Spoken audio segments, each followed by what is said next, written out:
ناظرین السلام علیکم، میں احمد راحیل پاشا آپ تمام ناظرین کا پروگرام رمضان ٹائم میں دلی خیر مقدم کرتا ہوں۔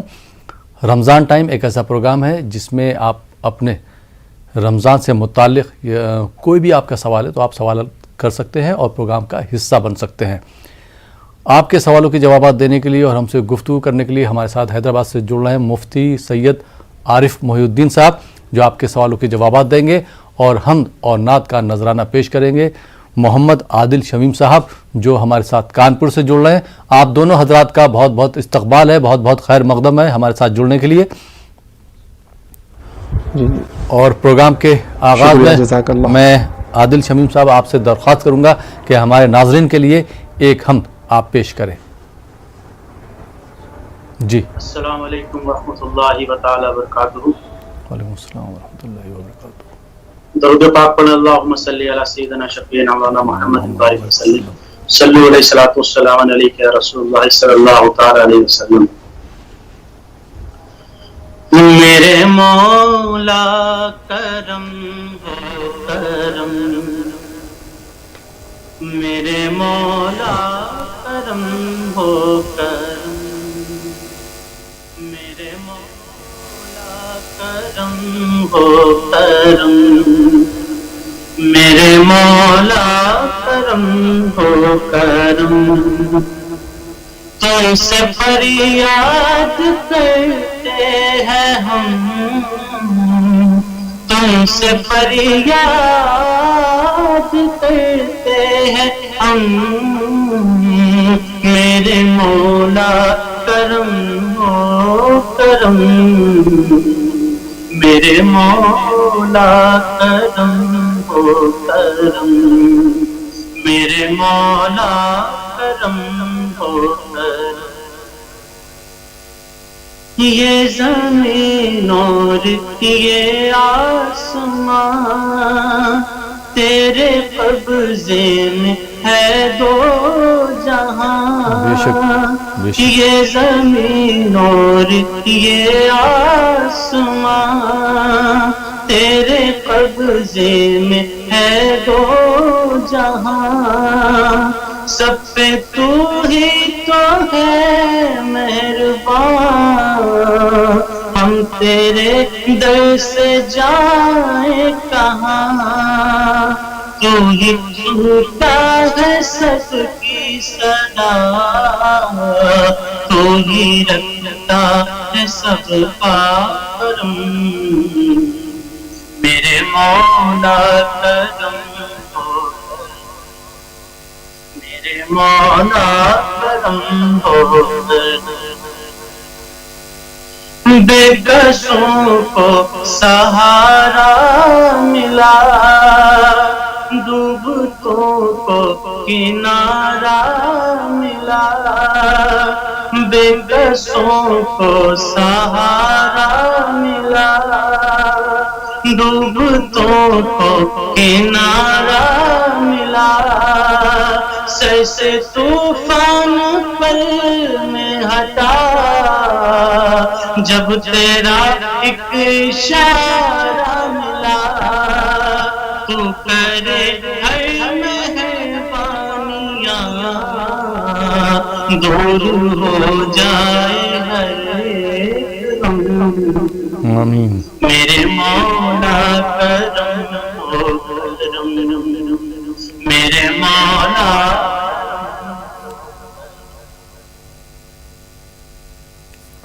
بہت بہت شکریہ عادل شمیم صاحب۔ اور مفتی سید عارف محی الدین صاحب، میں آپ سے اپنے ناظرین کی طرف سے سوال کرنا چاہوں گا کہ روزے کی اہمیت کیا ہے، اس کی فضیلت کیا ہے، اور روزہ کب فرض کیا گیا؟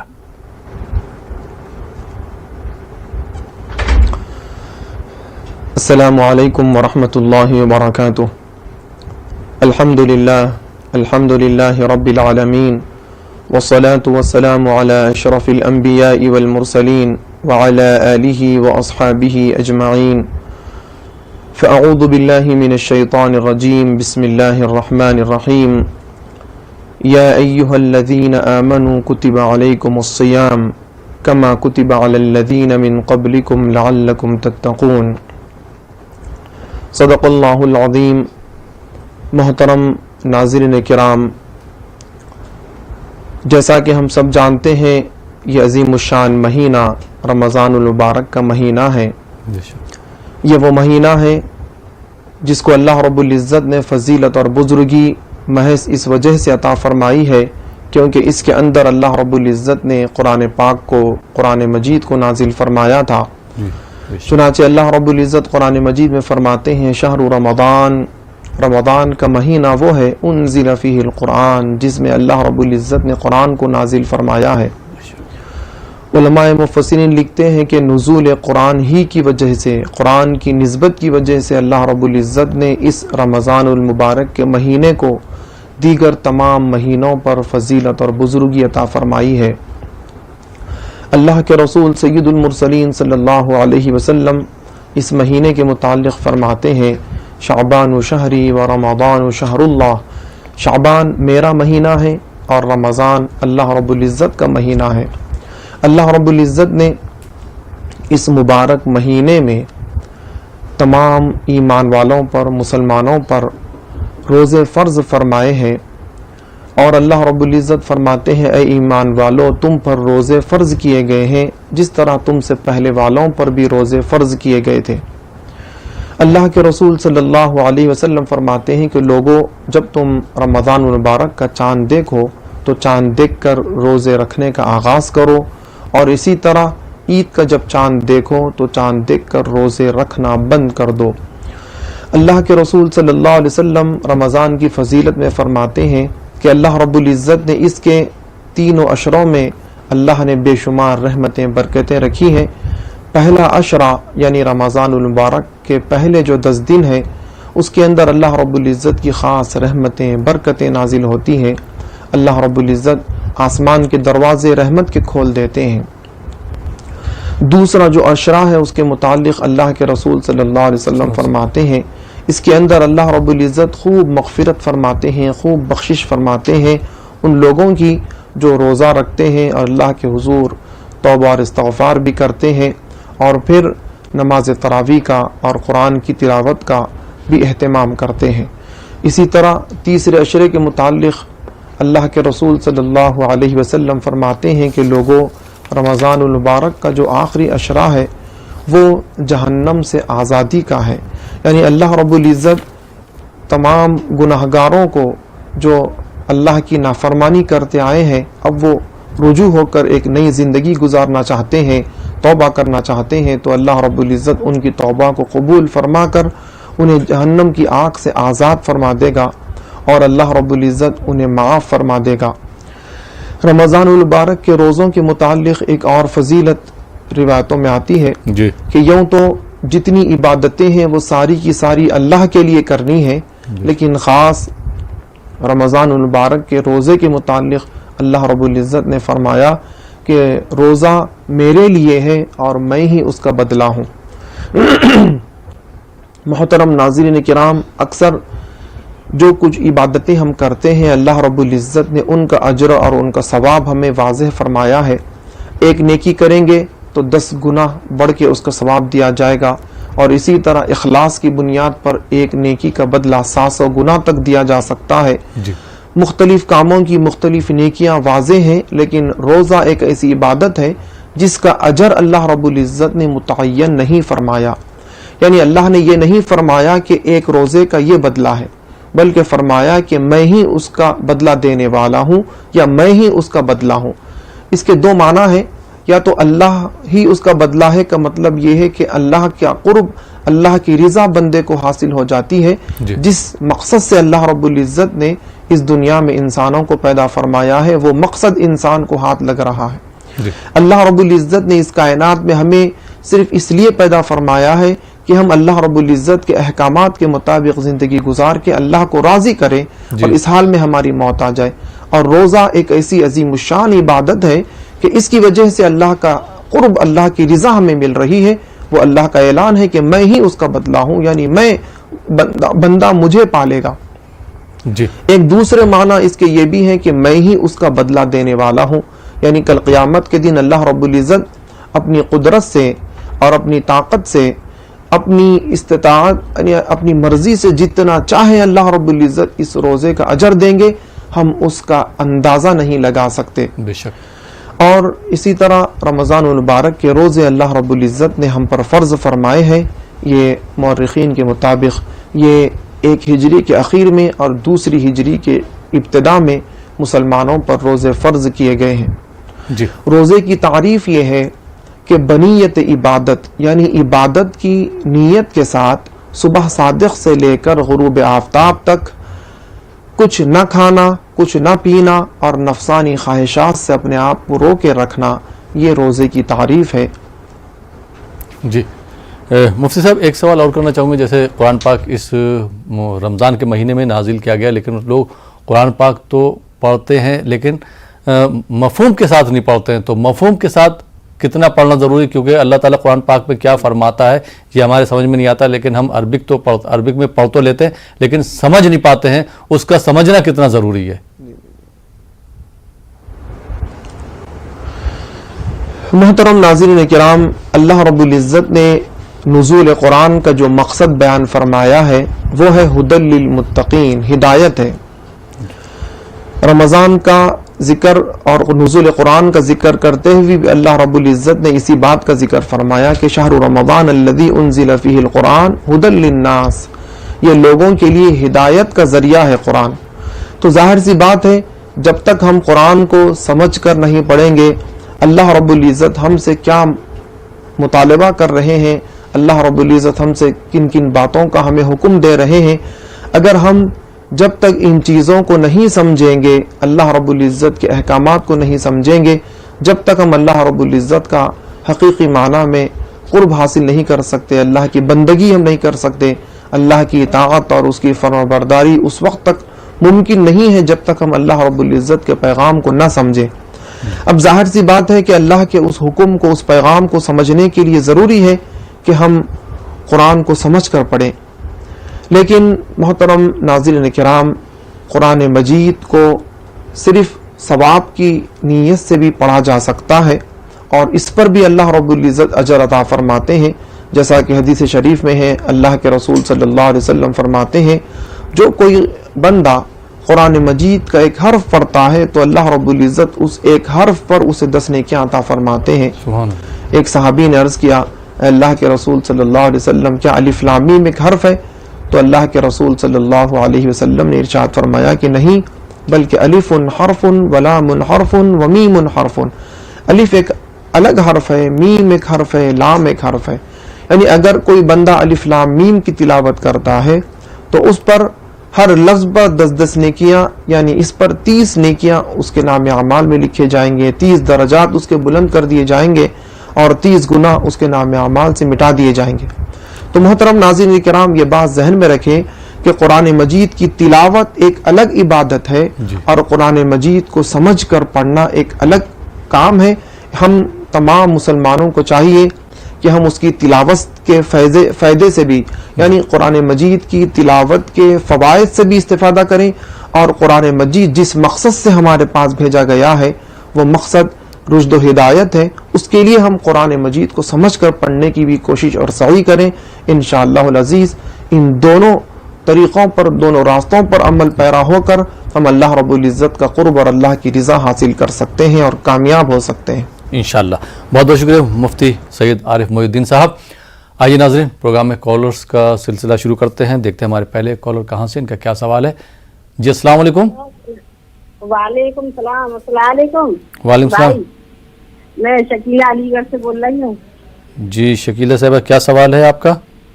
میرا سوال یہ ہے، پہلے تو خیریت چاہتی ہوں. خیریت سے ہیں آپ سب لوگ؟ الحمدللہ ہم سب لوگ خیریت سے ہیں. جی آپ بتائیں. ہم بھی اللہ کا کرم ہے، سب خیریت سے ہیں. کافی دن بعد بات ہو رہی ہے. جی سوال کیا ہے آپ کا؟ ایک تو نعت سنائے اچھی سی نہیں، اور یہ بتائیں کہ وہ جو ہے تسبیحات کون کون سی پڑھنی چاہیے ان دنوں میں، اس ٹائم میں، مطلب رمضانوں میں.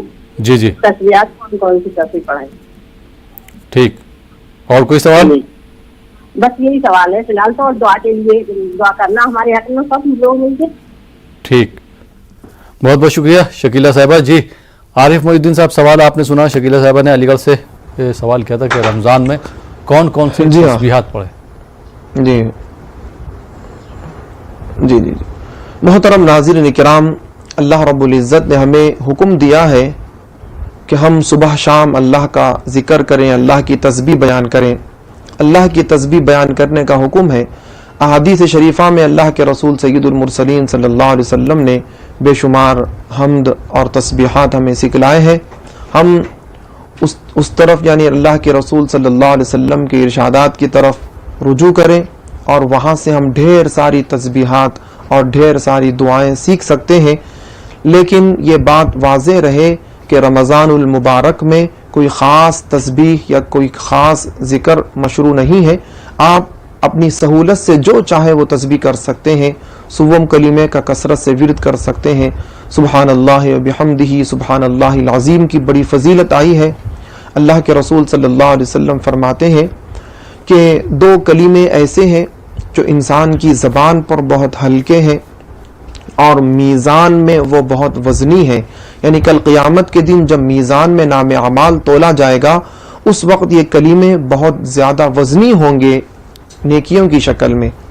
وہ ہے سبحان اللہ و بحمدہ سبحان اللہ العظیم۔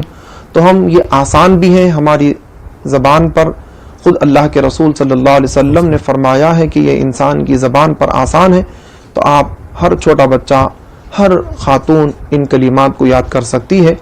چلتے پھرتے اٹھتے بیٹھتے انسان کی زبان اللہ کے ذکر سے تر رہے، یہ اللہ رب العزت کو بہت زیادہ پسند ہے، بہت زیادہ محبوب ہے۔ ایک بات یہ بھی ذہن میں رکھیں کہ رمضان المبارک کا تعلق اور رشتہ چونکہ خاص قرآن مجید سے جڑا ہوا ہے، اسی لیے علماء کرام ارشاد فرماتے ہیں افضل الذکر تلاوت القرآن، یعنی تمام اذکار میں، تسبیحات میں سب سے بہترین تسبیح، سب سے بہترین ذکر وہ قرآن کی تلاوت ہے۔ تو ہم ہماری بہن سے ادباً درخواست کرتے ہیں کہ وہ تسبیحات کا اہتمام کرنے کے ساتھ ساتھ جس کا بھی ذکر کیا گیا ہے کثرت سے قرآن مجید کی تلاوت کرنے کی سعی اور کوشش کریں۔ انشاءاللہ العزیز قرآن مجید کی تلاوت کا اجر و ثواب بھی ملے گا، اور قرآن مجید کی تلاوت کرنے والوں کو اللہ رب العزت ذاکرین میں یعنی خوب اللہ کا ذکر کرنے والوں میں شمار فرمائیں گے انشاءاللہ۔ بہت بہت شکریہ مفتی سید عارف محی الدین صاحب۔ ناظرین، آپ دیکھ رہے ہیں ہمارا یہ خاص پروگرام رمضان ٹائم۔ فی الحال وقت ہو چلا ایک چھوٹے سے بریک کا۔ بریک کے بعد آپ کی خدمت میں پھر حاضر ہوں گے۔ آپ دیکھتے رہیے پروگرام رمضان ٹائم۔ ناظرین، بریک کے بعد ایک بار پھر آپ کا خیر مقدم ہے۔ آپ دیکھ رہے ہیں ہمارا یہ خاص پروگرام رمضان ٹائم اور آپ کے سوالوں کے جوابات دے رہے ہیں مفتی سید عارف محی الدین صاحب، اور ہمارے دوسرے مہمان ہیں محمد عادل شمیم صاحب جو ہمارے ساتھ کانپور سے جڑے ہیں، حمد اور نعت کا نذرانہ پیش کر رہے ہیں۔ آپ دونوں حضرات کا بریک کے بعد ایک بار پھر خیر مقدم ہے۔ اور مفتی صاحب، ایک سوال کرنا چاہوں گا کہ جیسے کوئی نماز پڑھنے کے لیے مسجد میں تاخیر سے پہنچتا ہے اور عشاء کی نماز ان کی نکل جاتی ہے اور تراویحیں شروع ہو جاتی ہیں، تو ایسی صورت میں وہ پہلے تراویح میں شرکت کریں یا پہلے عشاء کی نماز پڑھیں پھر تراویح میں شرکت کریں؟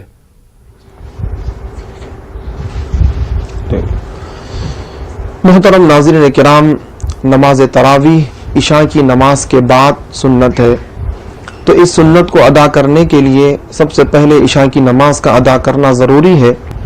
تو اگر جیسا ابھی آپ نے بتلایا ہے کہ کوئی فرد مسجد میں اتنی تاخیر سے شریک ہو کہ اس کی فرض نماز یعنی عشاء کی نماز ترک ہو گئی ہو، تو اسے چاہیے کہ وہ سب سے پہلے انفرادی طور پر، علیحدہ طور پر عشاء کی نماز ادا کرے، پھر اس کے بعد نماز تراویح میں شامل ہو جائے۔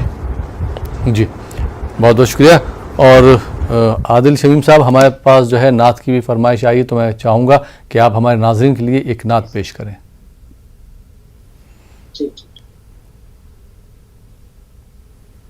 جی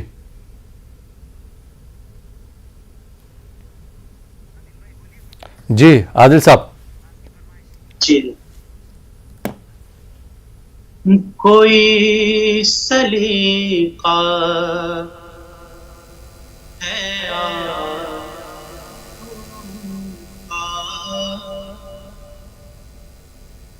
کوئی سلیقہ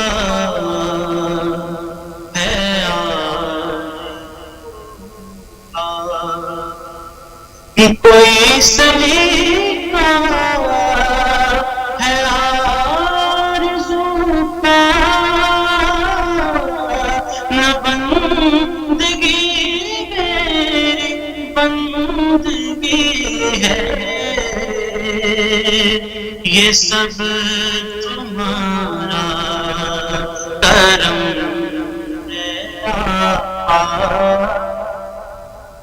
یہ سب تمہارا کرم ہے کہ بات اب تک بنی ہوئی ہے یہ سب تمہارا کرم ہے عطا کیا مجھ کو درد الفات کہاں تھی یہ پر خطا کی قسمت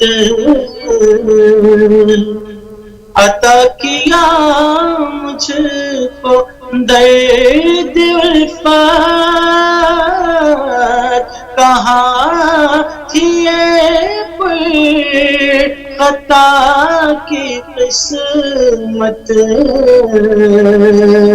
میں اس کرم کے کہاں تھا قابل میں اس کرم کے کہاں تھا قابل حضور کی بندہ پروری بہت خوب کوئی سلیقہ ہے آرزو کا کسی کا احسان کیوں اٹھائیں کسی کو حالات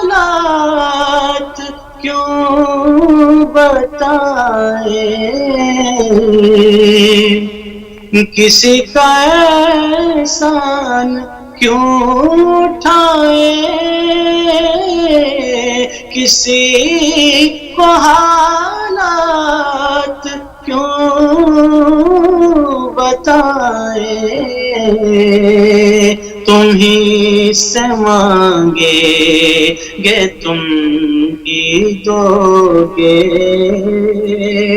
تم ہی سے مانگے گے تم ہی دو گے تمہارے در سے ہی لالگی ہے یہ سب تمہارا کرم ہے آقا کہ بات اب تک بنی ہوئی ہے عمل کی میرے اساس کیا ہے بجز ندامت کے پاس کیا ہے عمل کی میرے اساس کیا ہے بجز ندامت کے پاس کیا ہے رہے سلامت تمہاری نسبت رہے سلامت تمہاری نسبت میرا تو ایک آسرا کیا بات ہے بہت خوب سبحان اللہ یہ سب تمہارا کرم ہے آقا تجلیوں کے کفیل تم ہو مراد قلب خلیل تم ہو تجلیوں کے کفیل تم ہو، مراد قلب خلیل تم ہو،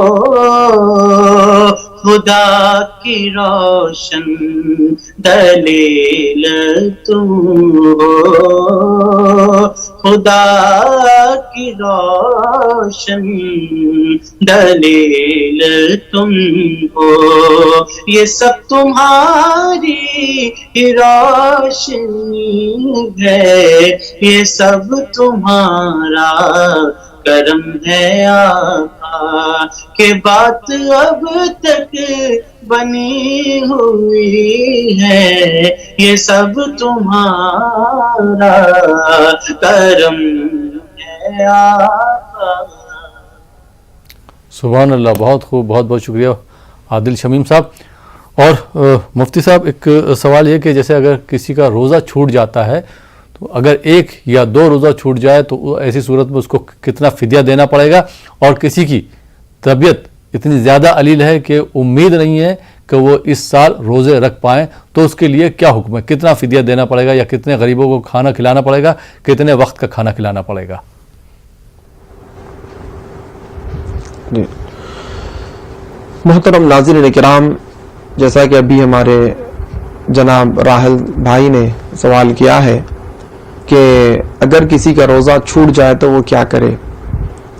ظاہر سی بات ہے کہ روزہ بلا کسی عذر کے چھوڑنا سخت گناہ اور بہت بری بات ہے، اللہ کی نافرمانی ہے، اور اس پر بہت بڑی وعید اللہ کے رسول صلی اللہ علیہ وسلم نے بیان فرمائی ہے کہ جو عمدن یعنی بغیر کسی عذر کے روزہ چھوڑ دیتا ہے اس کی بہت بڑی وعید ہے۔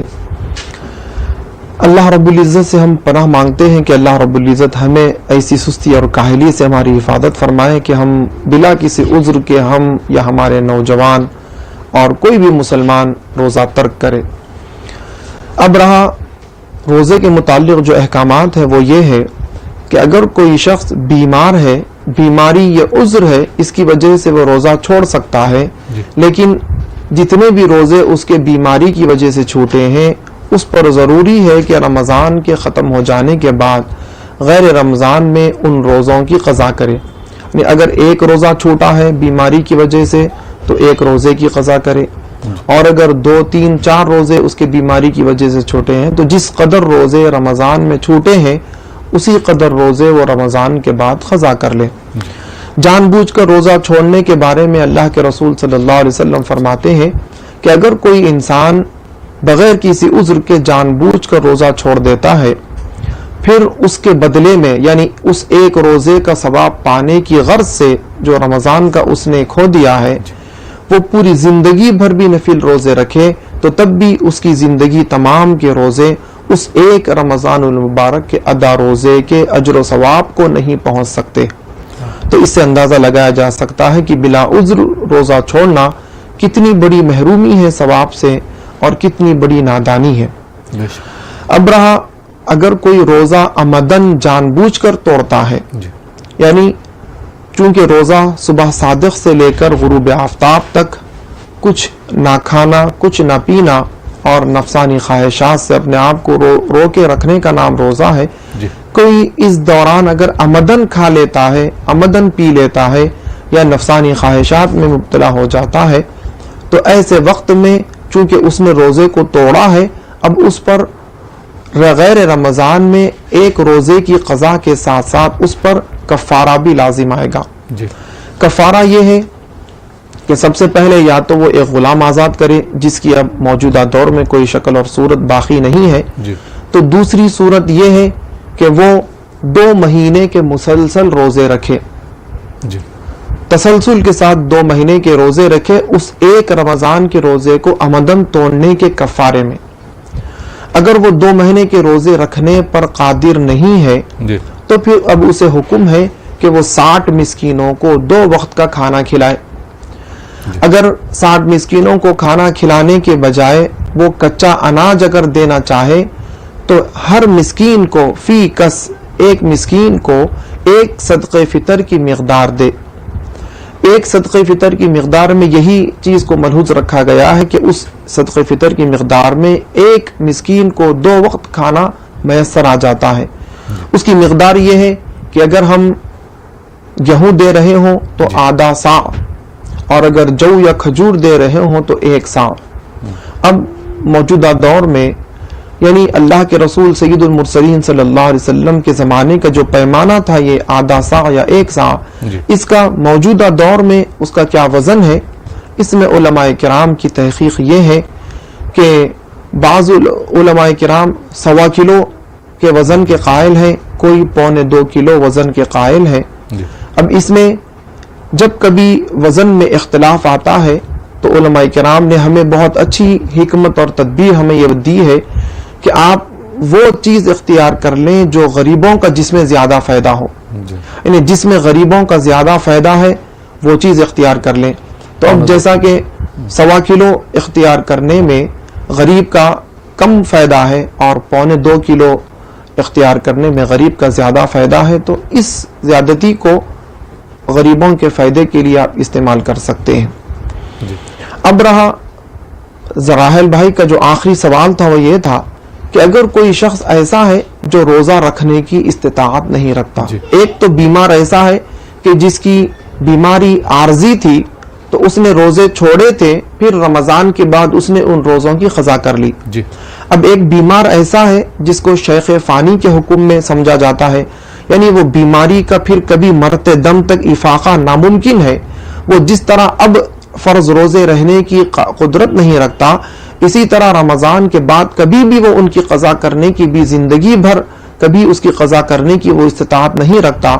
اگر ایسی کوئی شکل و صورت ہے تو پھر اس پر اجازت ہے کہ وہ ہر روزے کے بدلے فدیہ دے. ایک روزے کے بدلے ایک فدیہ یہی صدقہ فطر کی مقدار ہے، یعنی ایک صدقہ فطر کی مقدار یہ ایک روزے کا فدیہ ہوگا. اس طرح وہ اپنے روزوں کا فدیہ دے سکتے ہیں. وہ بوڑھے ضعیف لوگ جن کے صحت مند ہونے کی، جن کی طاقت اور قوت پھر دوبارہ واپس آنے کی کوئی امید نہیں ہے، ایسے لوگ رمضان المبارک کے ہر روزے کے بدلے ایک فدیہ دے سکتے ہیں. جی بہت بہت شکریہ عارف محی الدین صاحب. آئیے ناظرین اس جواب کے بعد ایک اور کالر کو پروگرام میں شامل کرتے ہیں. جی السلام علیکم. غالباً کال ڈراپ ہو گیا. ناظرین آپ دیکھ رہے ہیں پروگرام رمضان ٹائم. فی الحال وقت ہو چلا ایک چھوٹے سے بریک کا. بریک کے بعد آپ کی خدمت میں پھر حاضر ہوں گے. آپ دیکھتے رہیے پروگرام رمضان ٹائم. ناظرین بریک کے بعد ایک بار پھر آپ کا خیر مقدم ہے. آپ دیکھ رہے ہیں ہمارا یہ خاص پروگرام رمضان ٹائم اور آپ کے سوالوں کے جوابات دے رہے ہیں مفتی سید عارف محی الدین صاحب اور ہمارے دوسرے مہمان عادل شمیم صاحب، جو آپ کو حمد اور نعت کا نذرانہ آپ کی خدمت میں پیش کر رہے ہیں. آپ دونوں حضرات کا بریک کے بعد ایک بار پھر خیر مقدم ہے. اور مفتی صاحب ایک سوال آیا تھا کہ چونکہ گرمی آج کل بہت زیادہ پڑ رہی ہے، رمضان کے روزے چل رہے ہیں، تو ایسی صورت میں کیا دن میں 1 سے زیادہ بار 2-3 بار نہا سکتے ہیں کیا؟ جی محترم ناظرین کرام، رمضان المبارک کا مہینہ اگر گرما کے موسم میں ہو، گرمی کی شدت کی وجہ سے اگر کوئی روزے دار بار بار وضو کر رہا ہو یا بار بار غسل کر رہا ہو اور اپنے چہرے پر اپنے سر پر پانی ڈال رہا ہو تو یقیناً ایسا کرنا بالکل درست ہے، اس میں کوئی قباحت نہیں ہے، کیونکہ رسول اللہ صلی اللہ علیہ وسلم کی سنت اور آپ کی سیرت میں یہ بات ملتی ہے کہ صحابہ کرام فرماتے ہیں گرمی کی شدت کی وجہ سے اللہ کے رسول صلی اللہ علیہ وسلم اپنے سر پر پانی ڈالا کرتے، اپنے چہرے پر پانی ڈالتے، اور یہاں تک کہ آپ غسل بھی فرماتے اس حال میں کہ آپ روزے سے ہوتے. تو روزے کی حالت میں گرمی کی شدت سے بچنے کے لیے اور دھوپ کی تمازت سے اپنے آپ کو محفوظ رکھنے کے لیے اور اس بے چینی اور بے قراری کو ختم کرنے کے لیے بار بار غسل کیا جا سکتا ہے، بار بار وضو کیا جا سکتا ہے، چہرے کو دھویا جا سکتا ہے. اس میں روزے میں کوئی اس سے قباحت نہیں آئے گی. جی مفتی صاحب، اگر کسی کی چوٹ لگ جاتی ہے اور اس کو دوا کی ضرورت پڑتی ہے تو ایسی صورت میں کیا اس کو انجیکشن دیا جا سکتا ہے یا اس کے زخم پر کوئی دوا لگائی جا سکتی ہے؟ اس سے روزے پہ کوئی فرق تو نہیں پڑے گا؟ جی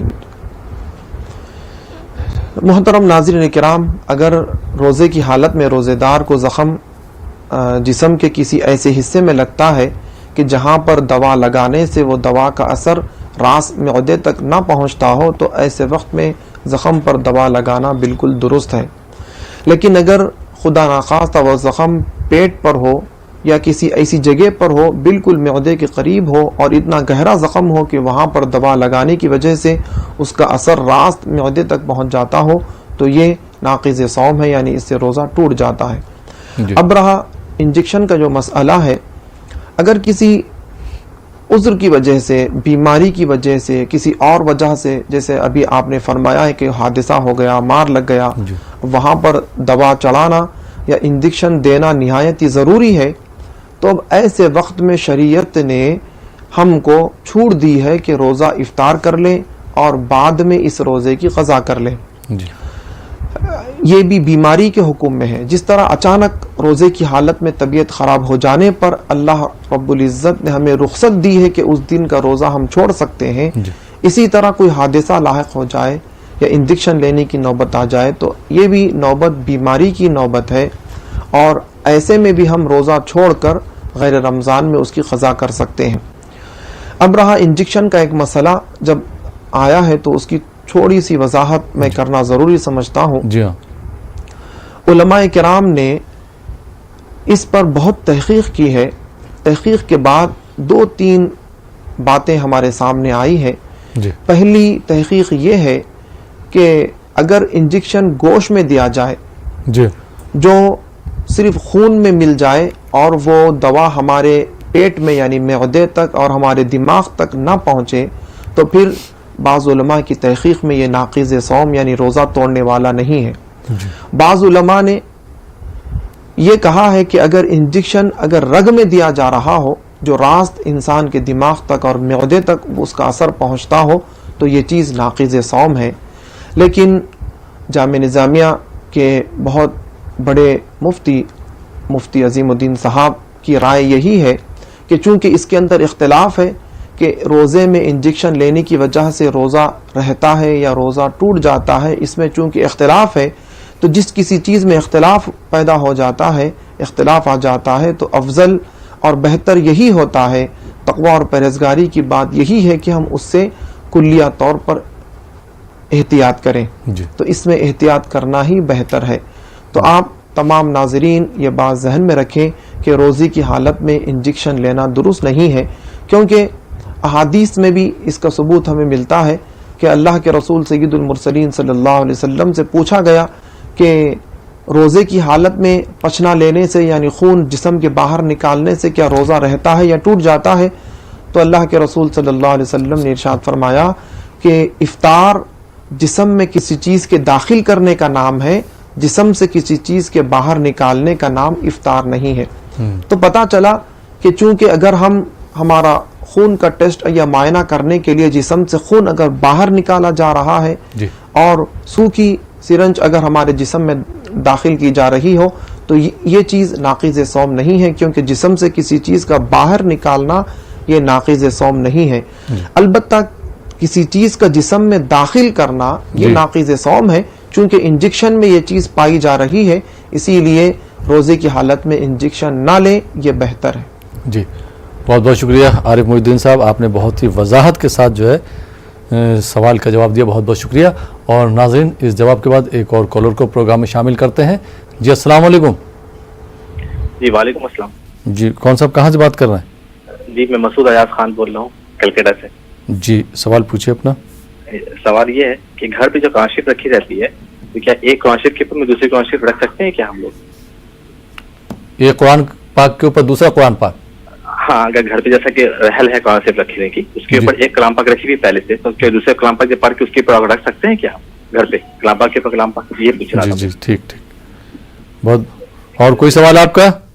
جی نہیں سر۔ ٹھیک جی مفتی صاحب آپ نے سوال سنا، کیا جواب فرمائیں گے آپ؟ جی ہاں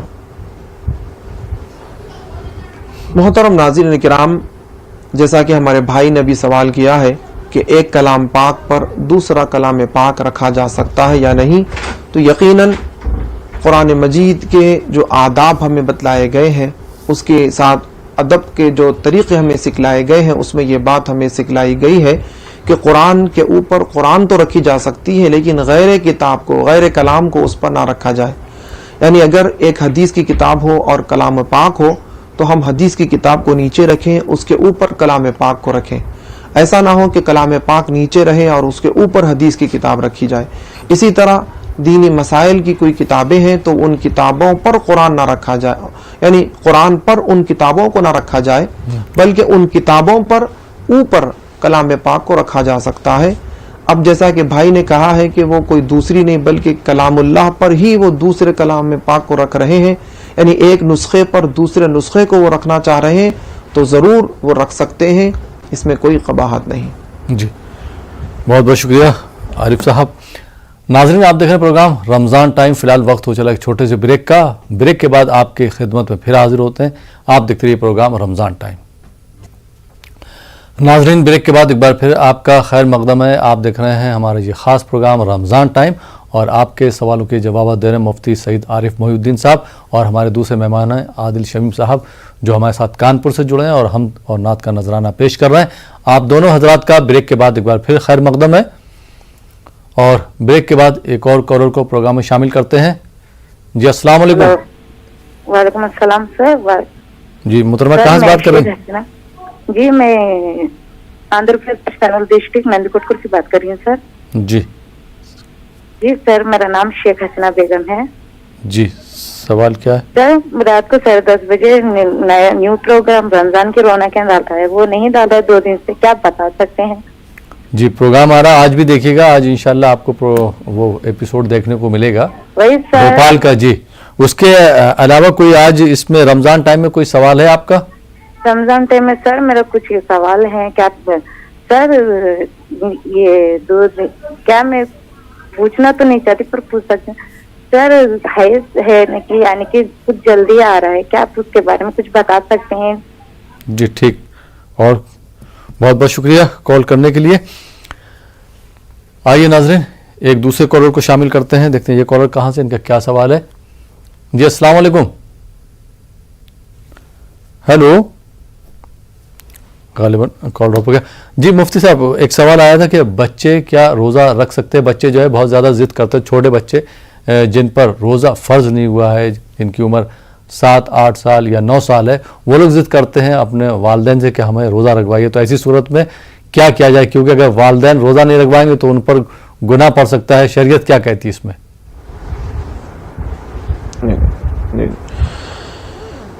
روزہ عاقل بالغ مسلمان مرد پر اور عورت پر فرض ہے بشرطے کہ وہ حیض و نفاس سے پاک ہو. اب رہا جو بچے قریب البلوغ ہیں ان کو عادتاً روزے رکھوانا چاہیے تاکہ وہ بالغ ہونے کے بعد اچھے طریقے سے مکمل رمضان المبارک کے روزے رکھنے کی وہ استطاعت رکھیں. اب رہا بہت چھوٹے بچے ہیں، انہیں ترغیب کے لیے اور رمضان المبارک کا شوق اور ذوق ان کے اندر پیدا ہونے کے لیے، عبادت کا جذبہ، اللہ کی اطاعت کا جذبہ ان کے اندر پیدا کرنے کے لیے چھوٹے بچوں کو بھی روزہ رکھایا جا سکتا ہے. اللہ کے رسول سید المرسلین صلی اللہ علیہ وسلم کے زمانے میں ایک صحابی نے ایک نوجوان کو دیکھا کہ وہ رمضان کی حالت میں رمضان کے مہینے میں کچھ کھا پی رہا ہے. تو انہوں نے کہا کہ اللہ کی لعنت ہے تجھ پر، شرم کرنا چاہیے تجھے، کیونکہ آج کے مہینے میں یعنی اس مہینے میں ہمارے بڑے تو بڑے چھوٹے بچے تک روزہ رہتے ہیں، یعنی ہمارے چھوٹے معصوم بچے تک روزہ رہتے ہیں، اور تمہیں خیال کرنا چاہیے کہ تم اتنے بڑے ہو کر بھی روزہ نہیں رکھ رہے ہو. تو اس بات سے اندازہ لگایا جا سکتا ہے کہ صحابہ کرام رضوان اللہ تعالی علیہم اجمعین بھی اپنے چھوٹے چھوٹے بچوں کو بھی روزہ رکھایا کرتے. یہ اگر چھوٹے بچے ضد کر رہے ہوں اور انہیں ماں باپ روزہ نہ رکھائیں جی مصلحت کے تحت کہ وہ دھوپ زیادہ ہے، گرمی ہے، یا وہ بھوک برداشت نہیں کر سکیں گے، کم عمر ہے، تو ایسی حالت میں ماں باپ پر کوئی گناہ نہیں ہے. اور اگر معصوم بچے روزہ رکھ کر روزہ توڑ بھی دیتے ہیں تب بھی ان پر کوئی گناہ نہیں ہے، نہ بچوں پر، نہ کوئی ان کے بڑوں پر، ماں باپ پر کوئی گناہ ہے، نہ ہی اس کی کوئی قضا ہے، نہ اس کا کوئی کفارہ ہے. آپ بچوں کو ترغیب کے لیے، جس طرح اللہ کے رسول صلی اللہ علیہ وسلم نے نماز کے بارے میں فرمایا جب بچے 7 سال کے ہو جائیں تو انہیں نماز کا حکم کرو اور اپنے ساتھ لے کر نماز پڑھو، اور جب وہ 10 سال کے ہو جائیں اور وہ نماز کے عادی نہ بنے تو ان کے ساتھ انہیں نماز کا عادی بنانے کے لیے سختی بھی کی جا سکتی ہے، ان کے ساتھ سختی کرنے کا حکم دیا گیا ہے۔ تو اسی طرح یہ بھی رمضان کے روزے بھی اسی طرح نماز ہی کی طرح سمجھ لے، اور جو بالکل 7 سال سے کم عمر بچے ہیں انہیں فورس نہ کریں، جو 7 سال کی عمر جس کی ہو جائے انہیں شوق کے طور پر، عادت کے طور پر روزے رکھائے جائیں، اور جب وہ 10 سال کے ہو جائیں تو انہیں اور زیادہ سے زیادہ روزے رکھنے کی عادت انہیں ڈالیں، یہاں تک کہ وہ بالغ ہونے تک پورے مہینے کے روزے رکھنے کی اپنے اندر استطاعت پیدا کر لیں۔ جی بہت بہت شکریہ مفتی عارف محی الدین صاحب۔ آئیے ناظرین ایک اور کالر کو پروگرام میں شامل کرتے ہیں۔ جی السلام علیکم۔ وعلیکم السلام۔ ہلو جی کون سے کہاں سے بات کر رہی ہیں؟ فرقاواز سے بول رہی یاسمین۔ جی سوال پوچھیے۔ ہاں میرے ایک سوال ہے، جیسے میری اپی ہے، جیسے خالی ان کے شوہر کام کرتے ہیں اور ان کے 5 بچے ہیں، چھوٹے چھوٹے ہیں، 2 سال کے، 2.5 سال کے، 3 سال کے، ایسے ہیں مطلب۔ تو وہ فطرہ مطلب کیسے دے، ان کی گنجائش تو ہے نہیں، کھانا پینا تک ہو نہیں پاتا ہے، جی خالی ان کے شوہر کام کرتے ہیں کارچو، تو اس میں ہو نہیں پاتا ہے کچھ، تو وہ فطرہ مطلب کیسے دے سکتے ہیں؟ بچے کتنے ہیں؟ 5 بچے ہیں ان کے۔ 5 بچے، جی ٹھیک ہے۔ ہاں، اور کھانا پینا بہت دقت سے چلتا ہے ان کا، ٹھیک، تو اسی لیے۔ اور میری ایک نعت کی فرمائش ہے، ٹھیک ہے، بہت بہت فلک شکریہ۔ کے نظاروں۔ جی بہت بہت شکریہ کال کرنے کے لیے۔ جی مفتی صاحب کیا جواب دینا چاہیں گے آپ؟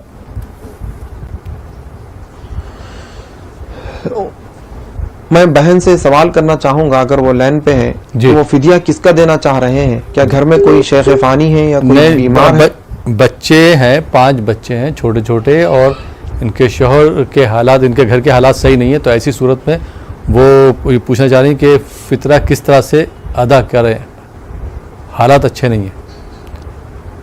فطرہ، جی جی جی جی جی جی محترم ناظرین کرام، یہ صدقہ فطر عید الفطر کے دن صبح میں تمام مسلمانوں پر، ایمان والوں پر اللہ رب العزت کی طرف سے واجب ہو جاتا ہے۔ تو اب جیسا کہ بھائی نے کہا ہے کہ وہ بہت غریب ہے، تو اپنی استطاعت کے مطابق وہ صدقہ فطر دیں۔ صدقہ فطر ہر مسلمان پر اس کی طرف سے، اس کے اہل و عیال کی طرف سے دینا ضروری ہے۔ جی۔ تو ضرور اس صدقہ فطر کو جو غریبوں کا حق ہے غریبوں تک پہنچائے۔ اگر کوئی بہت زیادہ غریب ہے، اتنا محتاج ہے، مسکین ہے کہ خود وہ کسی دوسروں کے صدقہ فطر پر اس کا گزارا ہو رہا ہو، تو پھر ایسا شخص معذور ہے، کمزور ہے۔ انشاءاللہ العزیز اللہ رب العزت کل قیامت کے دن اس سے باس پرس نہیں فرمائیں گے۔ جی۔ اللہ رب العزت محض اپنے فضل و کرم سے اسے معاف فرما سکتے ہیں۔ جی بہت بہت شکریہ عارف محی الدین صاحب، آپ نے شرکت کری پروگرام میں، اور عادل شمیم صاحب آپ بھی ہمارے ساتھ کانپور سے جڑے، آپ دونوں حضرات کا پروگرام میں شرکت کرنے کے لیے بہت بہت شکریہ۔